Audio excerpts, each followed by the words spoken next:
आपकी नाराजगी तो मेरे उस पिता से भी रही थी जब उन्होंने 2014 में एनडीए का साथ देने का काम किया। मैं मुसलमान समाज के हर एक व्यक्ति से मैं कहना चाहूंगा कि आपकी नाराजगी मेरे सर आंखों पर। वक्त बताएगा कि चिराग पासवान के द्वारा लिए गए फैसले आपके हक में थे या नहीं थे। आने वाला समय बताएगा कि इस फैसले को लेने से पहले हर बिंदु पर विचार किया गया। आपकी नाराजगी मेरी सर आंखों पर, कोई दिक्कत नहीं। आपकी नाराजगी तो मेरे उस पिता से भी रही थी जब उन्होंने 2014 में एनडीए का साथ देने का काम किया। उस वक्त भी आप उनसे नाराज हुए थे, बिना इस बात को याद किए कि कैसे 2005 में उन्होंने अपनी पार्टी को समाप्त कर दिया, बिहार में मुस्लिम मुख्यमंत्री बने इस बात की दावेदारी पेश करते हुए। तो आपकी नाराजगी मेरी सर आंखों पर, और मैं मुसलमान समाज के हर एक व्यक्ति से मैं कहना चाहूंगा कि आपकी नाराजगी मेरे सर आंखों पर हकीकत है कि मेरे नेता ने भी हमेशा समर्पण भाव से सामाजिक न्याय की लड़ाई लड़ने का काम किया था। मेरी रगों में भी उन्हीं का खून है, उन्हीं के संस्कार हैं। मैं भी उनकी उस सोच को उतनी ही ईमानदारी से आगे लेकर चलने का काम करूंगा।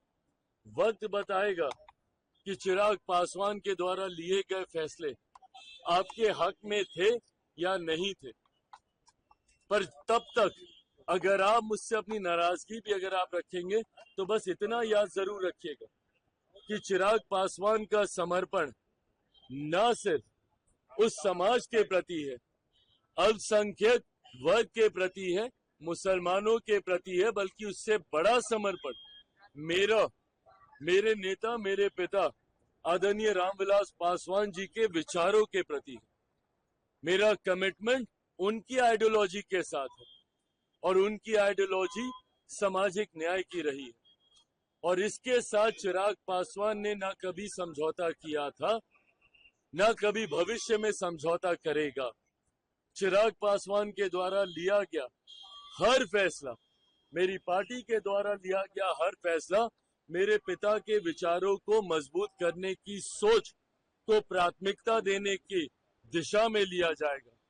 समाज में सामाजिक न्याय को बढ़ाने की दृष्टि के साथ लिया जाएगा। समाज में सद्भावना को बढ़ाने की सोच के साथ लिया जाएगा और सबको, समाज के हर वर्ग को बराबरी का मौका मिले, अवसर मिले, इस सोच के साथ लिया जाएगा।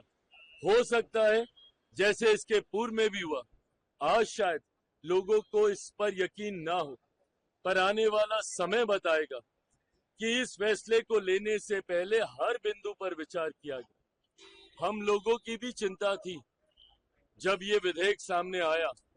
जेपीसी की मांग हम लोग के द्वारा की गई थी। हम लोग चाहते थे कि इस पे एक विस्तृत चर्चा हो। पार्टी की तरफ से हमारे सांसद अरुण भारती जी ने जेपीसी में अपने पक्ष को रखने का काम किया। हर बिंदु पर हम लोगों ने विस्तार से चर्चा की।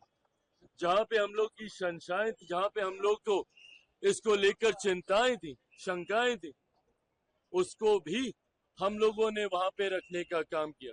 कई ऐसे सुझाव पार्टी के द्वारा दिए गए जिसको समिति ने स्वीकारने का काम किया। और इन तमाम बदलावों के बाद, इन तमाम सुझावों के बाद जिस नए स्वरूप में ये संशोधन विधेयक भारत की संसद में आया, इसके हर बिंदु पर अध्ययन करने के बाद ही लोक जनशक्ति पार्टी रामविलास ने इसका समर्थन करने का फैसला लिया है। मैं मानता हूं कि आने वाले समय में गरीब मुसलमानों के हित में ये विधेयक रहेगा और समय इसको साबित भी करेगा।